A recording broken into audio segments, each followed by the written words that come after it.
Hi friends, welcome to my channel Bujjamma kitchen. ముందుగా మీ అందరికీ వినాయక చవితి శుభాకాంక్షలు అండి. ఈ రోజు నేను వినాయక చవితి సందర్భంగా నైవేద్యంగా పెసలతో చేసుకునే ప్రసాదం చేయబోతున్నాను.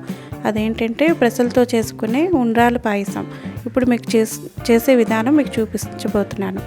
ఇప్పుడు పెసలతో చేసుకునే ఉండ్రాల గురించి అండి నేను అన్నీ కావాల్సిన ఇంగ్రీడియంట్స్ మీకు చూపించబోతున్నాను. ఇప్పుడు పెసలండి 50 గ్రామ్స్ వరకు తీసుకున్నాను. కొంచెం జీడిపప్పు, 1/2 కిలో బెల్లం, కొంచెం కిస్మిస్, అలాగే బియ్యం పిండి అండి. నేను పచ్చి బియ్యంతోనే బియ్యం పిండిని తీసుకున్నాను.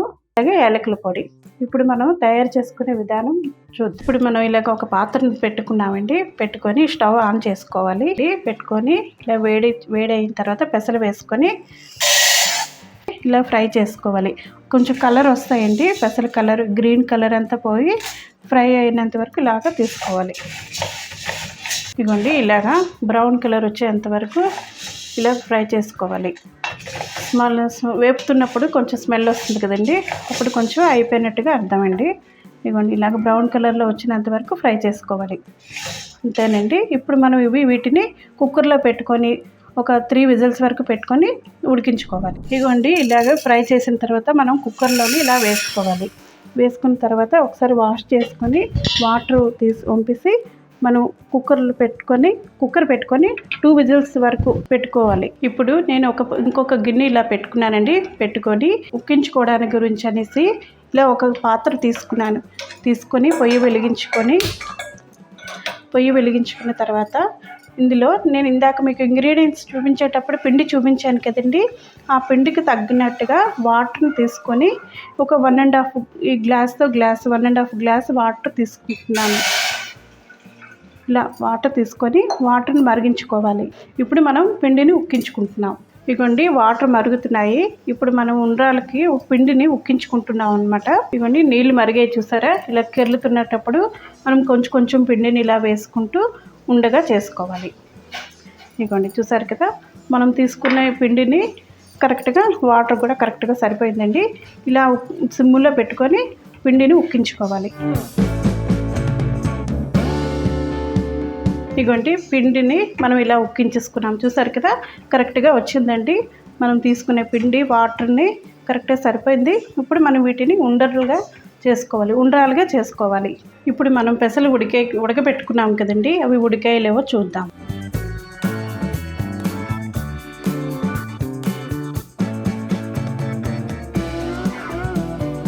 ఇదిగోండి మనం పెట్టుకున్నాం కదా పెసల్ని ఉడకబెట్టుకున్నాం. ఇదిగోండి ఇలాగా పలుకుగా ఉడికితే సరిపోతుందండి. మరీ మెత్తగా అయినా బాగుండదు. ఈ విధంగా ఇలా పెసల్ని ఉడికించుకుంటే సరిపోతుంది. ఇప్పుడు మనం ఎక్కువగా వాటర్ కూడా లేదు, చూసారు కదా, కరెక్ట్గా సరిపోయి మనం వేసుకున్న వాటర్ కూడా కరెక్ట్గా సరిపోయింది. ఇప్పుడు మనం ఉండ్రాలకి పాకం తయారు చేసుకుందాం. ఇప్పుడు మనం ఈ పిండిని తయారు చేసుకున్నాం కదండి ఉండ్రాలు చేసుకోవడానికి. వీటిని ఇప్పుడు మనం ఉండ్రాలు చేసుకోవాలి. ఇదిగోండి పిండిని ఇలా చేసుకొని ఉండలుగా చేసుకోవాలి. ఇదిగోండి ఇలాగా ఉండలుగా చేసుకోవాలి. ఇప్పుడు మనం పాకం చూద్దాం. ఇదిగోండి ఇప్పుడు మనం పాకం చూసారు కదా, ఇలా తీసుకుంటున్నాం. ఇందాక మనం చూపించిన బెల్లాన్ని ఇలాగా క్లీన్ చేసుకొని అంటే ఒకసారి వడకట్టేసుకున్న తర్వాత ఇలా ఒక గిన్నెలోని పాకంలాగా రావసరం లేదు, ఇలాగా వస్తే సరిపోతుంది. ఇప్పుడు మనం ఉండలుగా చేసి పెట్టుకున్నాం కదా, అవి ఇందులో ఇలా వేసేయాలి.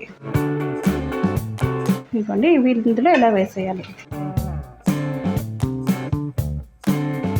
ఇవి కొద్దిసేపు ఉడుకుతాయి. ఇందులో బాగా పాకంలో కొంచెం ఉండ్రాలు ఇలా ఉడికితే బాగుంటుంది, పీల్చుకుంటుంది అన్నమాట ఉండలు. ఇదిగోండి పప్పునంతా ఇలా వేసుకోవాలి. ఇందాక మనం ఉడికించుకున్న పెసల్ని ఇలాగా ఇందులో ఇలా వేసుకోవాలి. చూసారు కదా, చాలా బాగుంటుందండి. ఈరోజు చేసుకునే రోజు కంటే మరుసటి రోజు చాలా టేస్ట్గా ఉంటాయండి ఈ ఉండ్రాలు. వినాయకుడికి చాలా బాగుంటాయండి, నైవేద్యంగా పెట్టుకుంటారు కొంతమంది.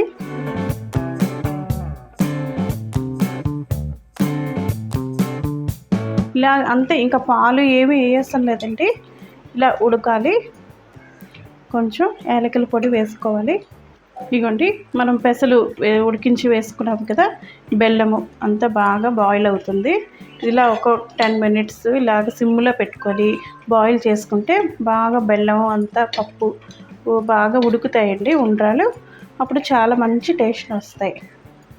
ఇప్పుడు కొంచెం యాలకుల పొడి వేసుకుందాం.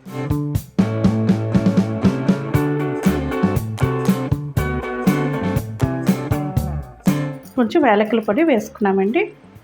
అలాగే కాజు, జీడిపప్పు, కిస్మిస్, జీడిపప్పుని కూడా నేతిలో వేయించుకొని వేసుకుంటే బాగుంటుంది.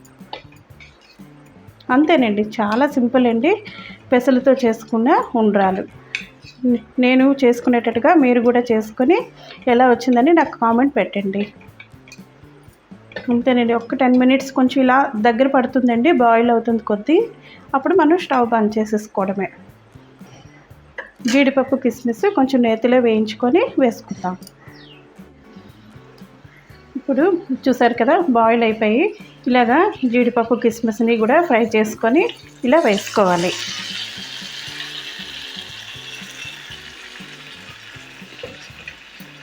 అంతేనండి, చాలా సింపుల్ అండి. మీరు కూడా తప్పకుండా ట్రై చేయండి. చాలా బాగుంటాయండి, టేస్టీగా చాలా బాగుంటుంది.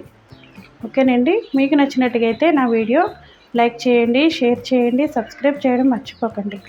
ఓకేనండి, బాయ్.